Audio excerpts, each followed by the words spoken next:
Hi everyone, good morning. আশা কৰিছো সবে ভালে কুশলে আছে আৰু ময়ো ভালে কুশলে আছো আৰু লগতে আজি ভাবিলো খুব ধুনীয়াকৈ এটা ৰেচিপি বনাম আৰু বহুত দিনৰ মূৰত আচলতে মই ৰেচিপি বনাম মোৰ যেদিকে মোবাইলত মানে এডিটিংৰ কিবা এটা প্ৰবলেম হৈছে কাৰণে মই ভিডিঅ'বোৰ দিব পৰা নাই গতিকে আপোনালোকে যদি প্ৰথমবাৰৰ কাৰণে মোৰ চেনেলটো চাই আছে প্লিজ সাবস্ক্ৰাইব কৰি থব আৰু যিসকলে কৰিছে বহুত বহুত ধন্যবাদ গতিকে আপোনালোকক আজি খুব ধুনীয়া বৰালি মাছৰ ৰেচিপি এটা আগবঢ়াম গতিকে বলক ভিডিঅ'টিৰ ফালে আগবাঢ়ো আৰু আপোনালোকে ভিডিঅ'টি একেবাৰে শেষলৈ চাই থাকিব আৰু মই এসো এয়া মান ধনিয়াৰ পাত উঠাব এয়া চাওকচোন খুব ধুনীয়া মান ধনিয়া পাত ললো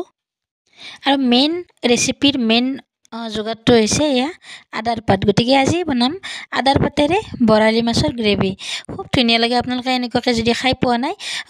বনাই চাব আৰু লগতে বহুতে হয়তো খাই পাইছে গতিকে ঘৰৰে মই আদাৰ পাত এয়া ছিঙি লৈছোঁ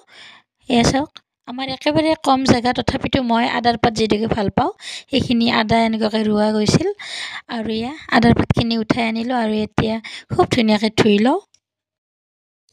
এয়া লৈছোঁ বৰালি মাছ যেদিকে এখেতাৰো ময়ে খাম মা খাব নোৱাৰে গতিকে বৰালি মাছখিনি এতিয়া ৰেডি কৰি লৈছোঁ আৰু এইফালে আদাৰ পাত আৰু মান ধনিয়াৰ পাত এইখিনি মই ধুনীয়াকৈ মিক্সাৰ জাৰত ৰেডি কৰি লওঁ আৰু মাৰ কাৰণে বাৰু বেলেগ মাছ আছে গতিকে মই এয়া লৈছোঁ পিঁয়াজ আৰু এইফালে মান ধনিয়াৰ পাত আৰু আদাৰ পাতখিনি ধুনীয়াকৈ ইয়াতে দি দিম আৰু এয়া জলকীয়া লৈছোঁ গতিকে আদা নহৰু অকণমান দিছোঁ তলত পৰি গ'ল আপোনালোকক দেখুওৱা নহ'ল মানে পিঁয়াজৰ তলত আছে গতিকে এইখিনিয়ে দিছোঁ আজি আপোনালোকক দেখুৱাই আছোঁ মই ৰেচিপিটো কেনেকুৱা পাই আছে বৰ্তমান আপোনালোকে জনাই থাকিব আৰু লগতে মোৰ চেনেলটো প্লিজ সাবস্ক্ৰাইব কৰি থব আৰু এতিয়া মিক্সাৰ জাৰত সকলোখিনি দি ল'লোঁ এতিয়া মই খুব ধুনীয়াকৈ এইখিনি পেষ্ট এটা বনাই লওঁ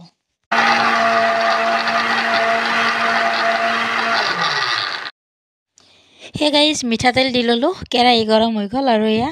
মিঠাতেল দি লৈছোঁ এতিয়া তেলখিনি গৰম হোৱাৰ পিছত আপোনালোকে ৰেচিপিটো চাই থাকক একেবাৰে চিম্পলকৈ বনাইছোঁ কিন্তু খুব ভাল লাগে এনেকুৱাকৈ আদাৰ পাত দিলে আৰু এয়া চাওক এইখিনিও মোৰ হৈ গ'ল ৰেডি আৰু এইফালে হালধি নিমখ অকণমান এয়া সানি লৈছোঁ এয়া মই জিৰা অকণমান গোটা জিৰা দি লৈছোঁ তেলখিনিতে খুব ভাল লাগে গোন্ধটো গতিকে এইবাৰ দি লৈছোঁ এইখিনি পেষ্টখিনি ইয়াতে যেনেকৈ পিঁয়াজখিনিও দি দিছোঁ মই পেষ্টতে আৰু এতিয়া ধুনীয়াকৈ ইয়াৰ কেঁচা গোন্ধটো ভাজি থাকিম গতিকে এইখিনি এতিয়া ধুনীয়াকৈ ভাজি লওঁ আৰু গাইজ মই এইবাৰ ইয়াতে দি ল'লোঁ মাছখিনি আপোনালোকক যিহেতুকে গোটেইখিনি দেখুৱাব পৰা নাই বহুত দীঘলীয়া হৈ যায় গতিকে এইখিনি ধুনীয়াকৈ মই ভাজি লৈ বৰালি মাছখিনি দি ল'লোঁ আৰু বহুতে এইটো বৰালি মাছ ফ্ৰাই কৰিও লয় কিন্তু মই ইয়াতে অকণমান ভাজি ল'ম এনে এক্সট্ৰা কৰি মই ভাজি লোৱা নাই এইবাৰ মাছখিনিও এনেকুৱাকৈ অকণ মই ধৰি ভাজি থাকিম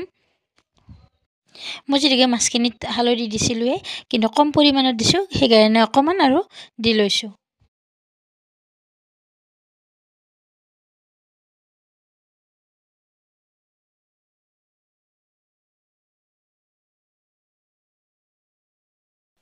এতিয়া অকণমান পানী দি লৈছোঁ সেয়া দেখিছেনে মই এনেকুৱাকৈ দুবাৰ তিনিবাৰ পানী দিছোঁ যিহেতুকে গোটেইখিনি দেখুৱাই থাকিলে ভিডিঅ'টো দীঘল হৈ যাব গতিকে এনেকুৱাকৈ শ্বৰ্ট কৰিয়ে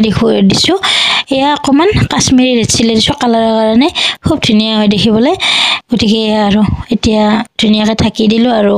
এয়া ঢাকোন গুচাই দিলোঁ এয়া চাওক মাছ প্ৰায় সিজিয়ে আহিছে গতিকে মোৰ মাছৰ গ্ৰেভি ৰেডি হৈয়ে যাব